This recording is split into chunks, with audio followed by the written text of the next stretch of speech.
પાલિકાના ઢોર ડબ્બાના કર્મચારીઓની ઘોર બેદરકારી અને નિર્દયતાને કારણે 4 ગાયોના કરુણ મોત નીપજ્યા હોવાના આક્ષેપ થયા છે।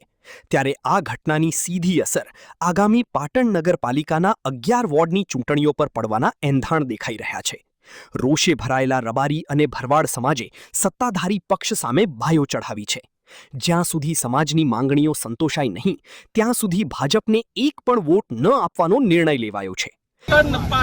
પાટણ નગરપાલિકાનો 12 વોર્ડનો અમે માલધારી સમાજ ભાજપને કોઈ બી વોટ નહીં આપીએ।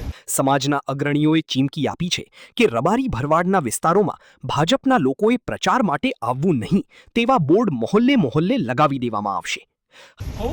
અને આના વિશે નિવેદન આપીએ છીએ કે પાટણ રબારી સમાજ માલધારી સમાજ જો સુધી અમારી પડતર માંગણીઓ નહીં પૂરી કરે તો સુધી અમે ભાજપ સરકારનો અમે મહેલે બોર્ડ મારી દઈશું। જો અમારા રબારી ભરવાડના ઘરો છે એ ગાડી કહેશે કોઈ ભાજપવાળાનો પ્રચાર કરવા આવવાનું નહીં। હવે જોવાનું એ રહેશે કે પાટણ નગરપાલિકાના 44 કોર્પોરેટરો અને ભાજપનું સંગઠન આ જનાક્રોશને શાંત પાડવામાં સફળ રહે છે કે પછી માલધારી સમાજની આ નારાજગી ચૂંટણીના પરિણામો બદલી નાખશે।